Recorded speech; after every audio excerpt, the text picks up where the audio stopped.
Tadepalli camp ఆఫీసులో మంత్రి అంబటి రాంబాబు మీడియాతో మాట్లాడుతున్నారు. లైవ్లో చూద్దాం. ఆ నిర్ణయాన్ని ఫాలో అవ్వాలి. అందువల్ల అన్ని గుసగుసలకు తెరదించేసి అందరూ ఐక్యంగా వైఎస్ఆర్ కాంగ్రెస్ పార్టీని గెలిపించడం కోసం అటు అనిల్ కుమార్ యాదవ్ గారిని ఇటు అంబటి రాంబాబు గారిని గెలిపించేందుకు అందరూ సిద్ధంగా ఉన్నాము అనేది ఇక్కడ ఇవాళ ఉన్న సారాంశం. ఆ గుసగుసలన్నిటికీ కూడా తెరదించేసేసి అందరం గ్రామాల్లోకి వెళ్ళి గట్టిగా పనిచేసి వైఎస్ఆర్ కాంగ్రెస్ పార్టీని అత్యధికమైన మెజారిటీతో ఇక్కడ గెలిపించాలి. నేను మొన్న కూడా బైక్ ర్యాలీ అయిపోయిన తర్వాత ఒక స్టేట్మెంట్ ఇచ్చాను. దాన్ని మళ్ళా రిపీట్ చేస్తున్నాను.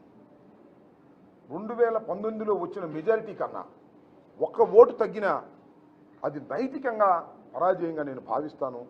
అందరూ కూడా కలిసికట్టుగా పనిచేసి 2800 పైచిలకు వచ్చినటువంటి ఓట్ల కన్నా ఎక్కువ 20,800 ఓట్ల కన్నా ఎక్కువ ఓట్లు తీసుకొచ్చి నాకైతే ఒక కోరిక ఉంది. అసలు మన పార్లమెంట్ నియోజకవర్గంలో సత్తెనపల్లి ఇచ్చినంత బలం అనిల్ కుమార్ గారికి ఏ నియోజకవర్గం ఇవ్వలేదు అనేంత పోటీతత్వంతో మీరందరూ పనిచేయాలని 2 ఫ్యాన్ గుర్తుకు వేసి అఖండమైనటువంటి మెజార్టీతో ఇందాక చెప్పారు. మనకి it's a rare opportunity to Yadava community. A party ఇచ్చేది కాదు, ఒక జగన్మోహన్ రెడ్డి గారు ఇచ్చారు. గుర్తుపెట్టుకోమని మనం చేస్తున్నాం. ఈ నియోజకవర్గంలో 18,000 నుంచి 20,000 మంది యాదవ కమ్యూనిటీ ఉన్నారు. This a rare opportunity for Yadava community. ఒకసారి ఇచ్చిన తర్వాత ఏ పార్టీ అయినా సరే మన వాడిని గెలిపించుకోవాలనేటువంటి భావన వస్తే రేపు కూడా మళ్ళా తెలుగుదేశం కూడా యాదవ్ ఇవ్వాల్సిందే. లావు శ్రీకృష్ణ ఎవరిక అలాంటి వాళ్ళు తీసేది. ఎందుకో మీకు ఒక ఉదాహరణ చెప్తా. ఇది నన్ను పంపించాడు జగన్మోహన్ రెడ్డి గారు. కాపుగా నేను వచ్చాను. తెలుగుదేశం ఏం చేశారు చూసారుగా, ఎప్పుడు కమ్మాస్కి ఇచ్చేవాళ్ళు, వాళ్ళు కూడా కాపుకి ఇచ్చాడు. లేదా గత్యంతరం లేదు, రాంబాబు గారిని ఎదుర్కోవాలంటే మళ్ళీ కాపుకి ఇస్తే తప్ప కాపు ఓట్లు చేల్చడానికి వీల్లేదు అనేది కమ్మాసం తీసేసి కాపుకి ఇచ్చినటువంటి సందర్భం. ఇది కూడా అదేనని కూడా ఈ సందర్భంగా నేను మనవి చేస్తున్నా. ఒక్కసారి అనిల్ యాదవ్ గారిని గెలిపించడం అంటే మామూలుగా గెలిపించడం కాదు, ఏ బిగ్ సౌండ్, బ్రహ్మాండమైన సౌండ్ రావాలి, అత్యధికమైన మెజారిటీ రావాలి అన్ని నియోజకవర్గాల్లో. సో ఇది మళ్ళా యాదవులకు ఇస్తే తప్ప గత్యంతరం లేదు అనేటువంటి భావన భవిష్యత్తులో చంద్రబాబు నాయుడు ఉంటాడని నేను అనుకోవట్లేదు. చంద్రబాబు నాయుడు మళ్ళీ రాజకీయాల్లో ఎన్నికల తర్వాత ఉంటాడని నేను అనుకోవడం లేదు. ఎందుకంటే మీ అందరూ చూశారు, ముఖ్యమంత్రి అయితేనే శాసనసభకు వస్తానన్నాడు. ఆయన ముఖ్యమంత్రి కాలేడు, ఈ శాసనసభకు రాలేడు. ఇది ఆ రోజునే చెప్పి ఇవాళ కాదు, నేను శాసనసభలో అదే రోజు చెప్పాను నేను. కాబట్టి ఆ చాప్టర్ క్లోజ్ అయింది. కాబట్టి మీ అందరూ కూడా దయచేసి రేపు జరగబోయే ఎన్నికల్లో చిన్న చిన్న విభేదాలు ఉన్నప్పటికీ, చిన్న చిన్న యాస్పిరెంట్స్ ఉన్నప్పటికీ కూడా వాటన్నిటినీ పక్కన పెట్టి గ్రామాల్లో ఉన్నటువంటి వాళ్ళు కూడా కొంత డిస్టర్బెన్స్ జరిగింది.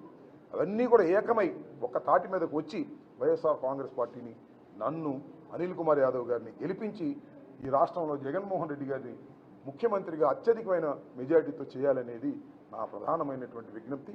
ఆ సందర్భంగానే అందరం కూడా వైఎస్ఆర్ కాంగ్రెస్ పార్టీకి సంబంధించిన అందరం కూడా విభేదాలు ఇవాళతో వదిలేసి ముందుకు వెళ్తున్నామని కూడా ఈ సందర్భంగా నేను చెప్పదలుచుకున్నాను. ధన్యవాదాలు.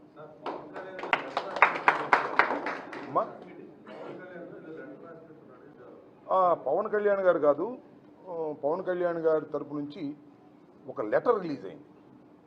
అదేంటే పవన్ కళ్యాణ్ గారికి పెద్ద పెద్ద దండలు వేయమాకండి, క్రేన్ల మీద పూలు జల్లమాకండి, ఆయన నిమోనియాతో బాధపడుతున్నాడు అనేటువంటి ఒక లెటరు నేను చూసి చాలా ఆశ్చర్యం వేసింది. రాజకీయాల్లో నాకు చాలా ఆశ్చర్యం, నవ్వు అనిపించింది. ఏమిటంటే పూలేయొద్దు, మా నాయకుడికి ఇబ్బంది జరిగిద్ది, పెద్ద పెద్ద క్రేన్లతో దండలేయొద్దు, మా నాయకుడికి ఇబ్బంది జరిగిద్ది, మా నాయకుడు నిమోనియాతో ఉన్నాడు.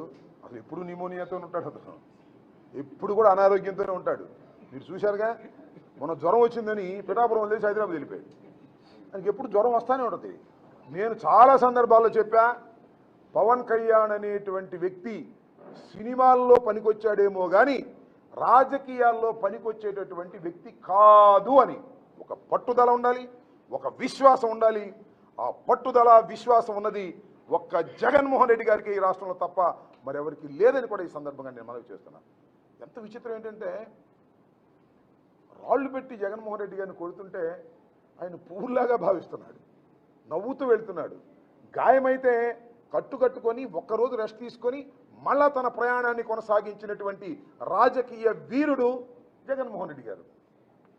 మనకి అసలు రాళ్ళు సంగతి దేవుడు పూలేస్తే రాళ్ళు లేకపోతే తగులుతాయంట ఆయన. చిత్రమైన విషయం, పూలు ఏది వద్దు అవి రాళ్ళు అవుతాయి అనేటువంటి పరిస్థితుల్లోకి వచ్చారు.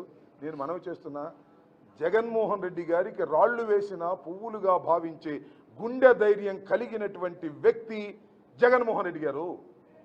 పువ్వులు వేసిన రాళ్లుగా భావించే వ్యక్తి పవన్ కళ్యాణ్ గారు. వీళ్ళిద్దరిలో ఎవరు రాజకీయాలకు పనికొస్తారో ఒక్కసారి ఆలోచించుకోండి. రాజకీయాలకు పనికిరాని వ్యక్తులు ఇవాళ చంద్రబాబు నాయుడిని ముఖ్యమంత్రి చేయాలనేటువంటి దుర్బుద్ధితో మరి రాజకీయాల్లోకి వచ్చి పార్టీని తాకట్టు పెట్టి, కులాన్ని తాకట్టు పెట్టి మోసం చేస్తున్నటువంటి పవన్ కళ్యాణ్ గారి మాటలు నమ్మవద్దని మాత్రం ఈ సందర్భంగా నేను చెప్పదలుచుకున్నాను. నేను చాలాసార్లు చెప్పా, రాష్ట్రం అంతా తిరుగుతూ చెప్పా, పవన్ కళ్యాణ్ నమ్ముకొని రాజకీయాలు చేస్తే కుక్కతోక పట్టుకొని గోదావరి ఇదినట్టేనయ్యా నేను చాలాసార్లు చెప్పా. ఇప్పుడు గోదావరి జిల్లా వాళ్ళు ఫోన్ చేసి చెప్తున్నారు, నువ్వు చెప్పింది నిజమేనన్నా మా వాళ్ళే, మేము నమ్మలేదు, మేము నమ్మాము, మేము పవన్ కళ్యాణ్ నమ్మాము, ముఖ్యమంత్రి అవుతాడు అనుకున్నాము, 24 తీసుకున్నప్పుడే మేము చాలా బాధపడ్డాము, ఆ 24 సంగతి దేవుడు మళ్ళీ 21 చేశాడు, ఆ 21కి బాధపడ్డాము, ఆధార పని 21 జనసేన వాళ్ళకి ఇచ్చారంటే అవి కూడా కాదు, తెలుగుదేశం వాళ్ళు చేర్చుకుని వాళ్ళకి టికెట్లు ఇచ్చాడు. ఏమిటి కర్మ, ఏమిటి పార్టీ కర్మ అనేటువంటి మాట ఇవాళ పవన్ కళ్యాణ్ గారిని ప్రేమించినటువంటి కాపు సోదరులే అనుకుంటున్నటువంటి ఒక పరిస్థితి వాళ్ళు ఏర్పడిందంటే ఎంత దగాపడ్డారో కాపు సోదరులు ఒకసారి ఆలోచించుకోమని మనవి చేస్తున్నా. అయ్యా మీరు జన సైనికులా లేక చంద్ర సైనికులా తేల్చుకోండి అయ్యా. మళ్ళా చంద్రబాబు ముఖ్యమంత్రి కావడం కోసం ఆయన పల్లకి మీరు ఎందుకు మోయాలో జన సైనికులు ఆలోచించుకోవాలని మనవి చేస్తున్నా.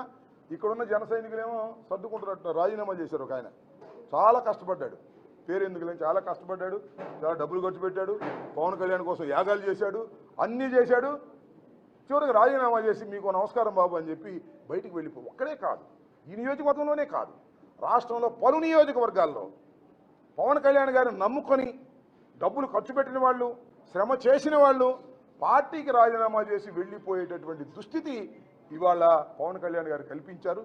కాబట్టి పవన్ కళ్యాణ్ గారు రాజకీయ నాయకుడుగా కాదు, ఇక ముందు కాలేడానికి సందర్భంగా చెప్పదలుచుకున్నాను.